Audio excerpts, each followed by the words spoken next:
Dear students, welcome to this channel. Students, जो पंचवर्षीय योजना है यह भी आपके लिए बहुत ही महत्वपूर्ण हेडिंग है इतिहास के पेपर में। तो जो क्लास 12 के बच्चे हैं उनके लिए इतिहास का पेपर में पंचवर्षीय योजना बहुत ही इंपॉर्टेंट टॉपिक है, क्योंकि उससे रिलेटेड कुछ ना कुछ प्रश्न हमेशा पूछा जाता है। अति लघु में साथ ही साथ विस्तृत में भी पूछा जाता है, दीर्घोत्तरी में भी। तो यह वीडियो उनके लिए बहुत ही इंपॉर्टेंट होने वाला है, क्योंकि पंचवर्षीय योजना में आपकी जितनी भी पूरी बातें आती हैं मोस्ट इंपॉर्टेंट, हम उस पर पूरा का पूरा बात करने वाले हैं। तो चलिए आइए देखते हैं कि पंचवर्षीय योजना वास्तव में है क्या, इसकी उत्पत्ति कहाँ से और इसका उद्देश्य क्या है। तो अगर हम लोग बात करते हैं कि पंचवर्षीय योजना के बारे में, तो सर्वप्रथम अगर इसके उत्पत्ति की बात किया जाए या ये प्रस्तावना के रूप में अगर देखा जाए कि पंचवर्षीय योजना आया कहाँ से। पंचवर्षीय योजना एक केंद्रीकृत और एकीकृत राष्ट्रीय आर्थिक कार्यक्रम है। इसे अगर देखा जाए, सर्वप्रथम पंचवर्षीय योजना को जो प्रारंभ किया गया था, तो जोसेफ स्टालिन ने 1928 में सोवियत संघ में पहली पंचवर्षीय योजना को लागू किया था। यानी जोसेफ स्टालिन द्वारा ही देखा जाए तो पंचवर्षीय योजना का प्रारंभ देखा जाता है। और कब से शुरू हुआ? यह सन 1928 से हुआ और सोवियत संघ में पहली बार हुआ था।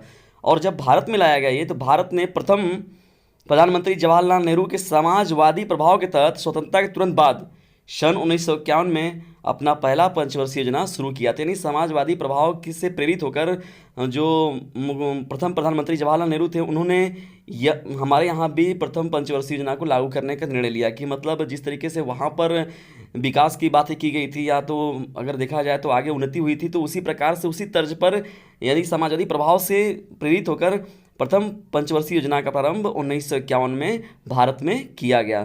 तो इस प्रकार से पंचवर्षीय योजना की नींव पड़ी थी हमारे देश भारतवर्ष में। चलिए आइए हम लोग जान लेते हैं कि पंचवर्षीय योजना वास्तव में है क्या। पंचवर्षीय योजना का अर्थ क्या है, परिभाषा क्या लिख सकते हैं इसका हम लोग। तो जैसा कि इसके नाम से ही जाहिर होता है कि पंचवर्षीय योजना के नाम से ही स्पष्ट है कि यह एक 5 वर्ष की देश के विकास संबंधी योजना होती है।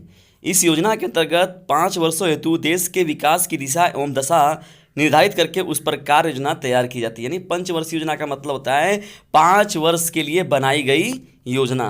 तो 5 वर्ष के लिए बनाई गई योजना को ही हम लोग कहते हैं पंचवर्षीय योजना। और उसमें एक उद्देश्य होता है, एक दिशा होती है और एक दशा निर्धारित की जाती है, जिसे ध्यान में रखते हुए ये बनाया जाता है। तो इसका अर्थ और परिभाषा आप इस प्रकार से लिख सकते हैं।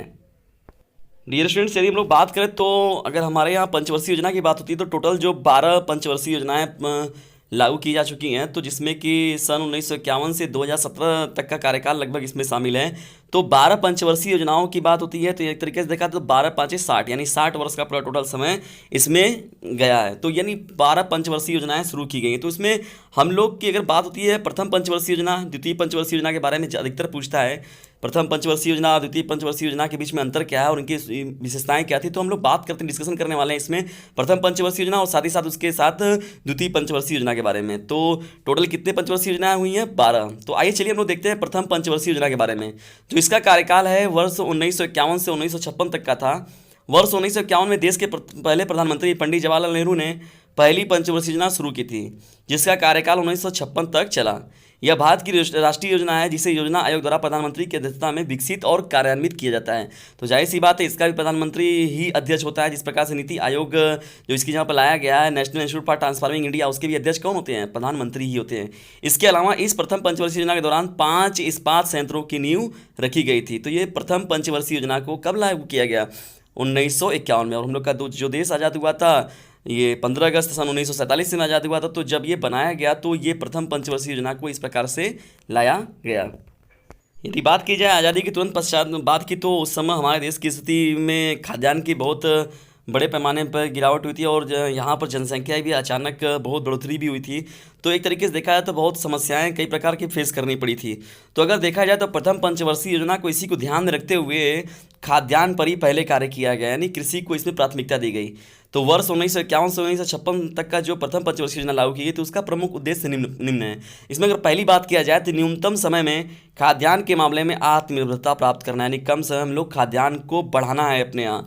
क्योंकि हमारे यहाँ खाने वालों की संख्या क्या हो गई थी? अचानक बढ़ोतरी हो गई थी उसमें, क्योंकि बंटवारे के बाद काफ़ी लोग यहाँ पर हमारे भारतवर्ष विदेश में आ चुके थे। तो दूसरी बात अगर हो गई थी महंगाई पर नियंत्रण। महंगाई पर नियंत्रण करना भी बहुत बड़ा यह एक प्रोजेक्ट हो गया था। और तीसरी बात थी शरणार्थी पुनर्वास। यह भी एक इस योजना के अंतर्गत इस उद्देश्य को भी इसमें शामिल किया गया।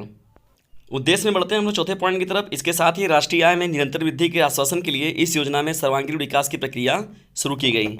तो राष्ट्रीय आय में भी लोगों की बढ़ोतरी हो, क्योंकि अगर राष्ट्रीय आय में विकास होगी तो जाहिर सी बात है कि हमारे देश के नागरिकों का भी जीवन स्तर में सुधार होगा। पांचवी जो बात थी कि इस योजना में कृषि को प्रधानता दी गई, ये एक बहुत बड़ा फैक्ट था। यानी कृषि को प्रधानता दी गई कि नहीं, हम लोग को पहले, जो हम लोग का कृषि प्रधान देश है, तो हमको पहले कृषि पर ही कार्य लेके प्रारंभ करना चाहिए। तो प्रथम पंचवर्षीय योजना में जो मुख्य प्रधानता दिया गया था वो कृषि को दिया गया था। पंचवर्षीय योजना के टॉपिक को हम लोग आगे लेकर बढ़ते हैं और देखते हैं कि द्वितीय पंचवर्षीय योजना क्या थी। तो जो ये द्वितीय पंचवर्षीय योजना है, ये 1956 से 1961 तक का इसका कार्यकाल था। इसमें किस चीज़ को बात किया गया, तो उसमें जो पहली पंचवर्षीय योजना थी उसमें कृषि पर लेकर बात किया गया, और जो द्वितीय पंचवर्षीय योजना थी उसमें मुख्य रूप से ध्यान में रखा गया उद्योग को। उद्योग धंधे जो थे उन्हें विशेष रूप से महत्व दिया गया। इस योजना में औद्योगिक उत्पादों के घरेलू उत्पाद को प्रोत्साहन दिया गया।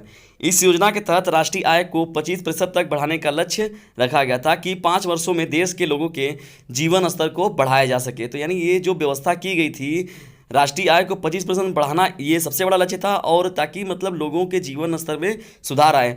और ये सब द्वितीय पंचवर्षीय योजना का उद्देश्य ही था कि उद्योगों को समर्थन देना और उद्योगों का बढ़ावा करना। आइए चलिए अब जान लेते हैं हम लोग फटाफट कि द्वितीय पंचवर्षीय योजना के उद्देश्य क्या थे।